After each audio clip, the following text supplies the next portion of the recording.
प्रणाम भगवन। ओम श्री गुरुवे नमः। ओम गुरुर्ब्रह्मा गुरुर्विष्णु गुरुर्देवो महेश्वरः गुरुः साक्षात् परं ब्रह्म तस्मै श्री गुरुवे नमः। ओम शांति शांति शांति। ओम ब्रह्म ज्ञान और उसकी साधना द्वारा समीखंडन सरस्वती जी महाराज द्वारा भगवान स्वामी जी विवर्त को समझा रहे थे। स्वामी जी कहते हैं कि विरुद्धम वर्तनम विवर्तः, स्वरूप विपरीतम वर्तनम। तो यह क्या है? अतात्विको अन्यथा भावा विवर्तः समुदाहिता। विवर्त किसको कहते हैं कि तत्व में तो कोई फर्क पड़े नहीं और व्यवहार बिल्कुल उल्टा मालूम पड़े, तो यह जैसे पर ब्रह्म परमात्मा है, इसके चैतन्य होने में तो कोई संदेह नहीं। क्योंकि देखो, शरीर बच्चा हुआ, जवान हुआ, बुढ़ा हुआ, बाल काले हुए, सफ़ेद हुए, और मैं एक रहा। और इंद्रियां अनेक हैं पर मैं एक हूँ। तो मैं एक इंद्रिय की अनेकता को प्रकाशित कर रहा हूँ। मैं अपरिवर्तनशील हूँ, परिवर्तनशील अंतःकरण आदि को प्रकाशन कर रहा हूँ। तो यह क्या है? मैं बदल के बन गया हूँ, बिना बदले हुआ दिख रहा हूँ, इसी को विवर्त बोलते हैं। तो जगत की उत्पत्ति, स्थिति, प्रलय की कल्पना जो परमात्मा के प्रति है, वह ब्रह्म की अद्वितीयता सिद्ध करने के लिए है। यदि ब्रह्म की अद्वितीयता सिद्ध नहीं होगी तो ब्रह्म का स्वातंत्र्य भी सिद्ध नहीं होगा। तो हम लोग ब्रह्म का प्रतिपादन देखें कैसे करते हैं। आपको एक श्लोक श्रीमद् भागवत का सुनाते हैं। स्थिति उद्भव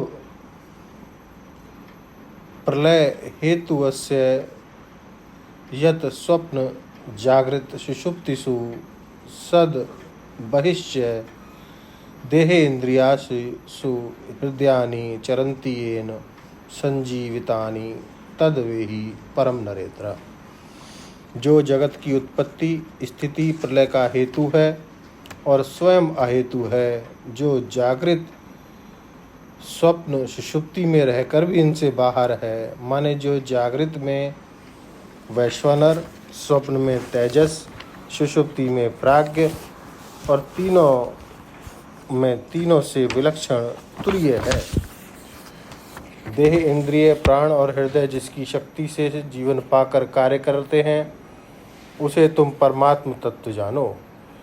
यह श्री सुखदेव जी ने परीक्षित से कहा है। ब्रह्म के निरूपण की पहली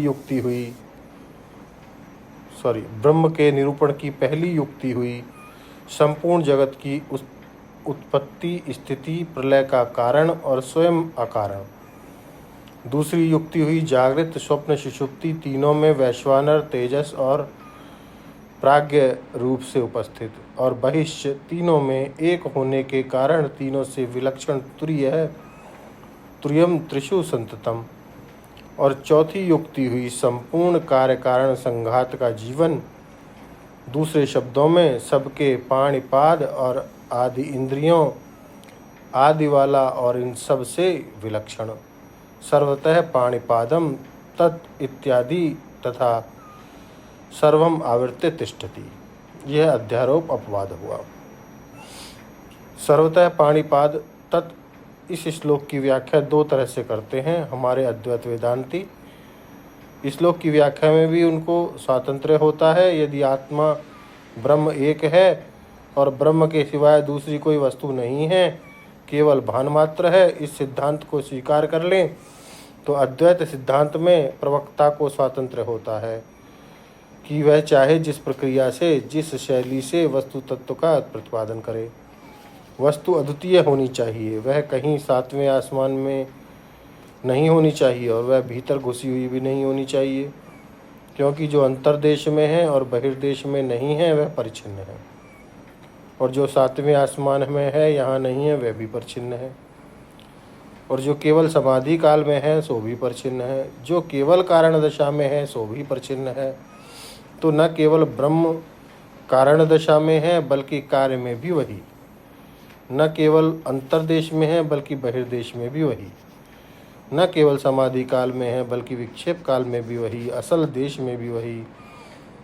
असल में देश काल वस्तु का जो भेद है वही उसमें कल्पित है। इसलिए सर्वतः पाणिपादम तत् सर्वतो अक्षि शिरोमुखम सर्वतः श्रुतिम लोके सर्वमावर्त्य तिष्ठति। तो वेंकट ब्रह्मानंद जी बोलते हैं कि सर्वतः पाणिपाद का अर्थ है कि सर्वतः जो पाणी है, पाद है, वह परिवर्तनीय है और इनका संचालन वही कर रहा है। सर्वतो अक्षि शिरोमुखम, सबका सिर वही हिला रहा है। हमारे श्रोता का सिर हिलाता है या वक्ता बोलता है समय हाथ हिलाता है, तो हाथ हिलाने वाला, सिर हिलाने वाला वही है। यह मुस्कुराता कौन कि वही। आंखें चलती हैं कौन चलाता, ओठों पर मुस्कान आती है कहाँ से आती है कि सिर हिलता है, कहाँ से हिलता है कि मुख हिलता है और हिलता है, अरे वही तो। कोई कैदी है परमात्मा को उसकी लाठी मार करके कोने में भगा दे, ए देखो ना तुम दिल में ही रहना, बाहर मत निकलना। बोले देखो सोना हो तो गोलोक में जाके सोना, यहाँ मत सोना। उसके ऊपर रोक लगाने वाले तुम कौन होते हो भाई? तुम विक्षेप काल में क्यों आ गए? चलो समाधि काल में तुम दृश्य हो गए, बनो दृष्टा। अब यह परमात्मा को जबरदस्ती दृश्य बनाना कि दृष्टा बनाना कि गोलोक में भेजना कि हृदय की गुफा में भेजना कि ऐसे वैसे उसको बांधना, यह हुक्म चलाने वाले तुम कौन होते हो? बोले कि जो हरी पोशाक ना पहने सो परमात्मा ही नहीं। बोले नहीं नहीं, हरी नहीं सफ़ेद। एक संत कहेगा सफ़ेद पोशाक पहने सो परमात्मा, दूसरा संत कहेगा कि हरी पोशाक पहने सो परमात्मा, तीसरा संत कहेगा नहीं पीली पोशाक पहनता है भाई। एक बोले कि वह जो तो निराकार है, बिल्कुल नंगा ही रहता है, कोई पोशाक पहनता ही नहीं। आर्य समाजियों का कहना है कि वह बिल्कुल निराकार है, सो पोशाक की जरूरत ही नहीं। मुसलमान लोग हरी पोशाक पहना दे, वे भी निराकार मानते हैं। ईसाई लोग सफ़ेद पोशाक पहना देंगे।